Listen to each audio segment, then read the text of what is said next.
안녕하세요. 역사 돋보기 이영입니다.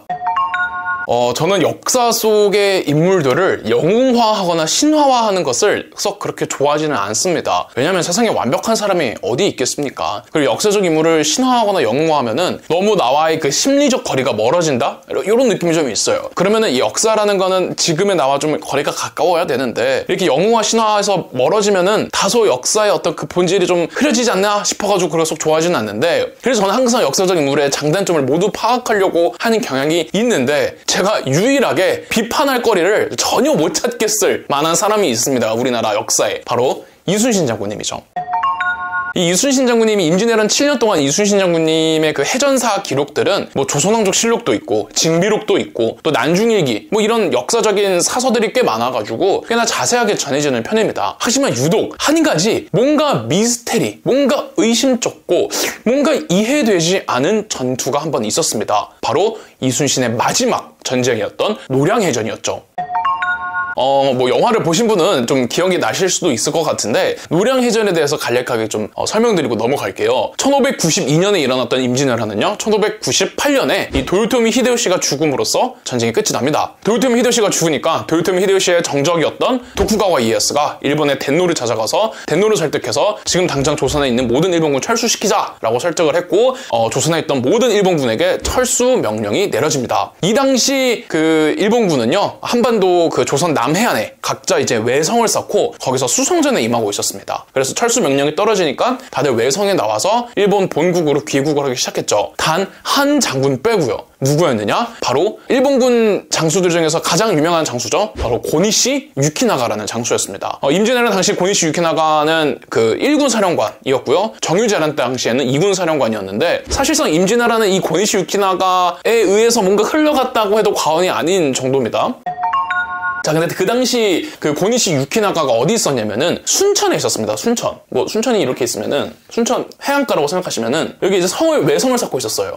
이 순천 분들이나 순천 여행하신 분들은 알겠지만 여기에 순천 예교성이라고 있습니다. 예교성. 예교성이 뭐냐면은 고니시가 임진왜란 당시에 쌓았던 외성입니다. 여기에 이제 그 예교성에서 이렇게 있었는데, 철수 지시가 떨어지니까 돌아가야 되잖아요. 자, 근데 고니시는 못 돌아갔습니다. 왜냐하면은 우리 이순신 장군이 이끄는 조선수군과 명나라 제독, 진린제독이 이끄는 명나라 수군, 조명연합수군이 여기서 다 차단시키고 있었어요. 그러니까 바다로 못 나오는 거예요. 지금 얘네가 막고 있어가지고. 그래서 이거 어떻게 해야 되냐 해가지고 일단 고니시 유키나가가 영화에서도 나오는 건데, 그 명나라 제독이었던 진린제독에게 뇌물을 주고 잠깐 이 틈을 만든 사이에 근처에 있던 다른 일본군 장수들에게 구원 요청을 합니다. 그래서 이 사천에 있었던, 인근 사천에 있었던 그 시마즈 요시히로, 그리고 경상남도 고성에 있었던 타치바나 무네시게, 그리고 남해에 있었던 소 요시토시에게 구원을 와달라라는 메시지를 전달을 했고, 이 고니시를 구원을 하러 곳곳에서 오기 시작하는 겁니다. 이렇게.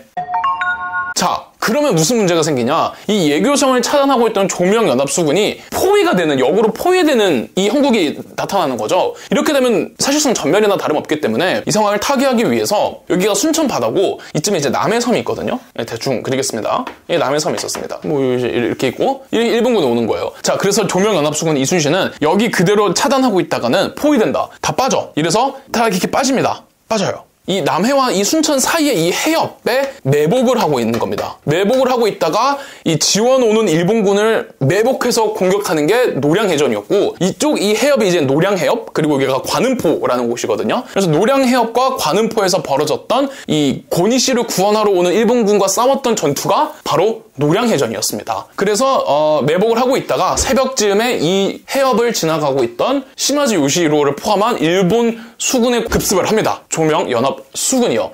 새벽부터 시작을 해서 이제 해가 동틀 때까지 싸웠던 전투가 이제 노량해전인데요.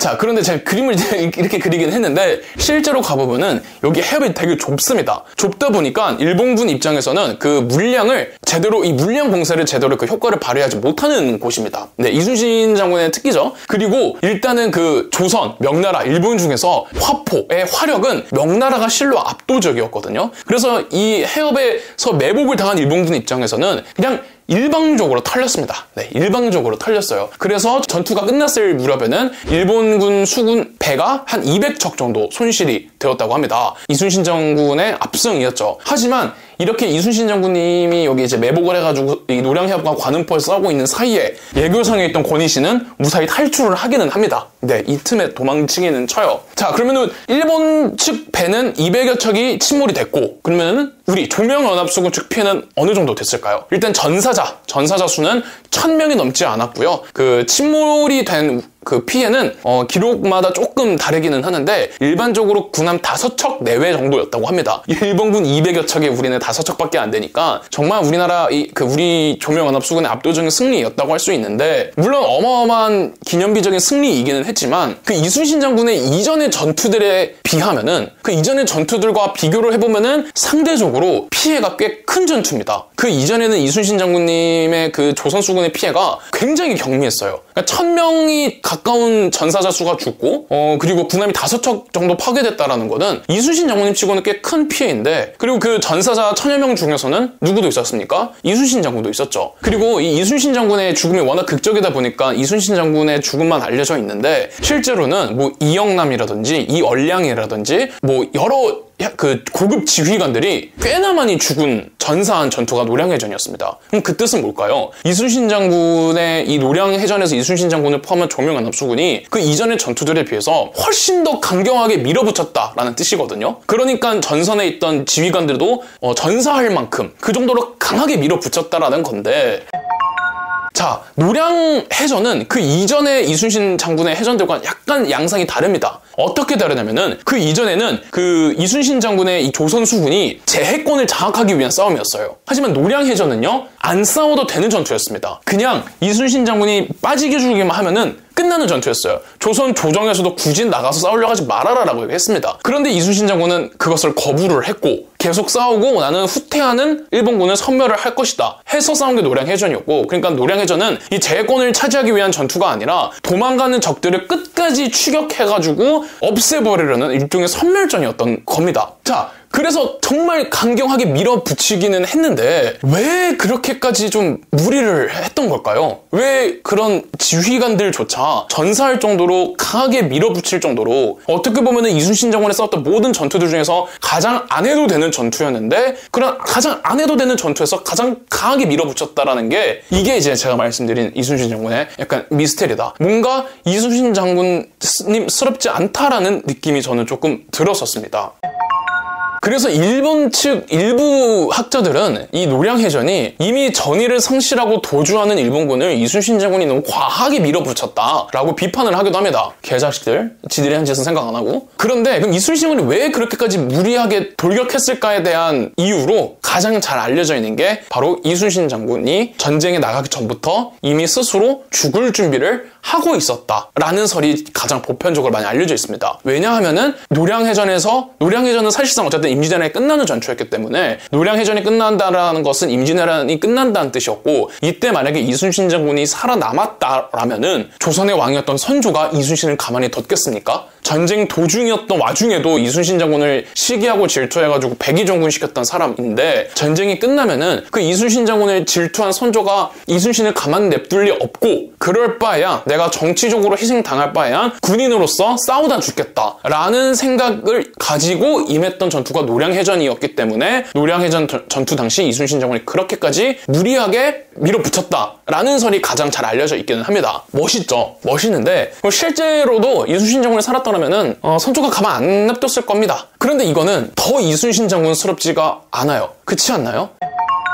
이순신 장군은요, 자기가 죽을 때 자기가 죽은 사실이 알려지면은 우리 병사들의 사기가 떨어질까봐 자기 죽음 알리지 말라고 했던 사람입니다. 그런데 자기가 죽으려고 하고 나섰다? 이게 조금 이해가 안 가지 않나요? 그리고 이순신의 목적이 뭡니까? 이순신의 목적은 이 지원군을 공격하는 게 아니에요. 이순신의 목표는 여기 예교성에 있던 권희씨였습니다. 그 권희씨를 지원 못 오게끔 막았던 전투가 노량해전인데 권희씨를 납두고 일부러 죽으려고 했다. 그리고 동서고금 역사 속에 그 유능한 많고 많은 명장들 중에서 자기 병사들을 위험에 빠뜨리면서까지 돌격을 하고, 그리고 최고 사령관이 죽는다라는 그게 이 전투에 얼마나 큰 영향을 주는지를 뻔히 아는데도 일부러 죽으려고 나서는 명장들은 없습니다. 이순신 장군도 알아요. 본인이 전투 최고 사령관인 걸. 전투 중에 최고 사령관이 죽으면은 이 전장에 어마어마한 영향을 줍니다. 부정적으로. 그거를 감수하면서까지 나는 내가 영광스럽게 죽고 싶기 때문에 너희 병사들을 희생양으로 삼고 최고 사령관인 나도 죽어도 된다? 이거는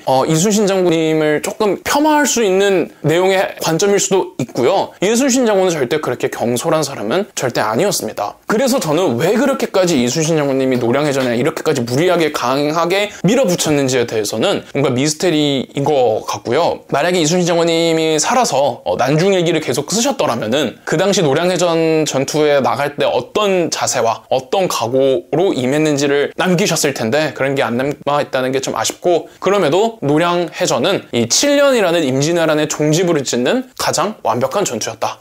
저희 역사 돋보기가 멤버십 가입을 시작했습니다. 멤버십 가입을 해주신 분들 덕분에 영상 제작에 큰 도움이 되고 있습니다. 감사합니다. 영상 재미있으셨다면 구독과 좋아요, 알림 설정까지 해주시면 감사드리겠습니다.